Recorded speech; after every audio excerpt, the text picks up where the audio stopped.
The solo of solos. I think they actually put solos solo in the wikia. Okay, before I get confused, essentially this means that Morgan is the guy. He is the one edge runner every Choom aspires to be, unless you're Smasher. You know when David makes some of us believe that he is built different? I know he fooled me. In Morgan's case, he is special and he is built different. What kills me is a passage from the Wikia, and it goes, he has no agenda and no aspirations to be anything more than who he is. Essentially, this guy came out as a perfect little Choom and stayed up ever since. If Smasher is the perfect measuring stick for Chooms and Gonks alike, then Morgan is the cheat code. He is God. He is essentially perfect. I mean, this makes sense given he was created by Mike Pondsmith. So yeah, if I was Smasher and I was pitted against the guy, I would be annoyed too. Like everything Blackhand touched turned to eddies. All I'm saying is I can see why Adam gets heated. On that note, what makes Blackhand the best of the best? Well, for starters, he mastered the acquisition of style points. And by style points, we mean street cred. Some of you gonks may be confused. What does street cred have to do with being the best?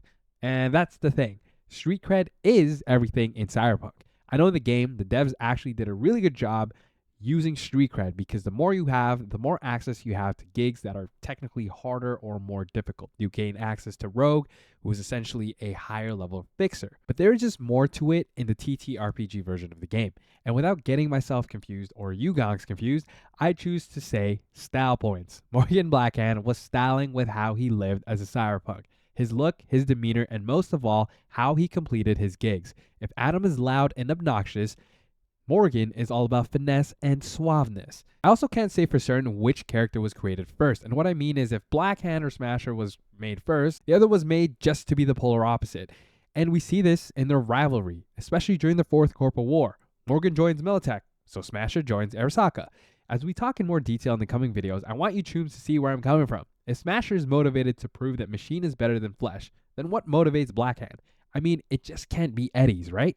My personal opinion is that because he is so good, his focus is more along the arrogant side of things. My point is, if you are the best of the best and you've already made it to the top, why do you keep taking high profile gigs and missions? There has to be something more, and as of right now, I don't have an answer. Again, for now, this is how I feel and how I view Blackhand. It may change in the later videos, but this is my stance for now. Regardless, this is what makes their relationship interesting. And in the next few videos, we talk more about what makes Morgan Blackhand the best there is. Make sure to smash that like and sub button for more Cyberpunk content. I'll see you edge runners in the next one. Bye!